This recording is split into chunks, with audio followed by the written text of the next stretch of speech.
Hello and welcome back to part 3, Selectors and Combinators. In this part we'll learn how to define CSS rules that can apply to entire classes of elements, to individual elements using their identifiers, as well as selectors and advanced combinators. We'll also take a look at several frameworks that make styling a lot easier. CSS rules can be more fine-grained by using the class attribute of given elements and defining various classes. For example, in HTML, we had previously looked at defining the class attribute. You can define multiple classes by separating them with a space. You can then define rules that apply to these classes in your style file using the .class syntax. This can also be combined with other selectors. Take the following example. The first rule applies a 120% font size as well as a slightly bold font to any element that has a leading class applied to it. The second rule will apply a color of red to any div element and only div elements that have a class of important. The third rule applies a font family rule of serif to any element that contains both the classes leading and important. The order doesn't matter here. The fourth one applies the rule to any element with either class because it uses a comma. Let's take a look at a live example. Here we have a simple web page with several paragraphs with various classes applied to them, as well as some having an ID. We also have paragraphs within div tags. Rendering it looks like this using the rules that we have from before. Let's go ahead and add some rules now. First, let's add a rule to change any element with a leading class. Again, the syntax is to use dot and then the class name, leading. Here we'll apply a background color using RGB, and we'll make it slightly gray.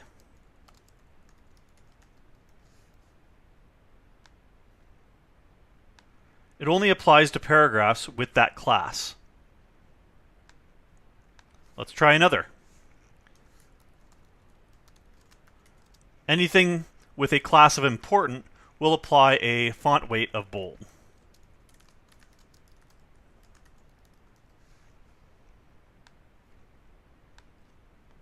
The second paragraph has that class, and so its style rules have been changed.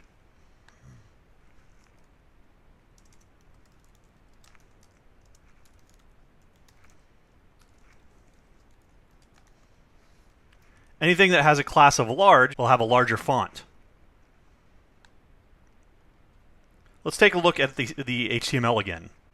Recall that the first paragraph had a class of leading, and the second paragraph had two classes, important and large. In addition, you can use an element's identifier, defined by the ID attribute, to specify style rules. The style rules will only apply to that element and that element only, avoiding any inline styling. The syntax here is to use a hash character along with the ID of the element. This way you can do conditional styles when combined with classes. As an example, the first rule will only apply to the element with ID contact info. Here, the ID is case sensitive. We can combine that with a class selector by specifying that the contact info will have a color of red only if it has a highlighted class applied to it. Let's try it out. Recall that in the HTML file, we have a paragraph with an ID of follow-up. Let's define a rule that only applies to that paragraph using the hash syntax. When rendered, it'll now be red.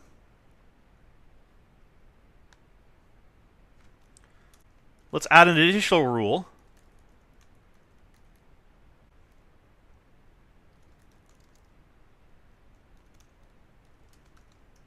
This rule will have no effect because the follow-up element does not have a class foo. Refreshing the page has no effect. Let's go back to the HTML page and add that class to this element. Now it will have an effect. In addition, there are several combinators that you can use. The universal selector, the star selector, will apply the rule to every single element in the entire page. The descendant selector applies a rule to descendants of particular elements. For example, div space p applies the rule to any paragraph that is a descendant of a div element. It will not apply to any paragraph that appears outside of a div element, or that is not a descendant of a div element. We can also have a child selector operator using the greater than sign.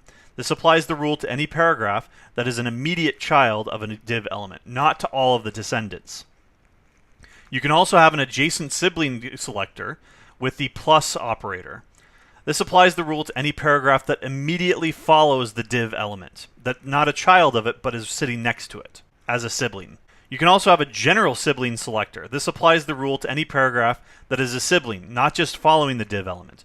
So the rule applies to all elements that are before and after the div element.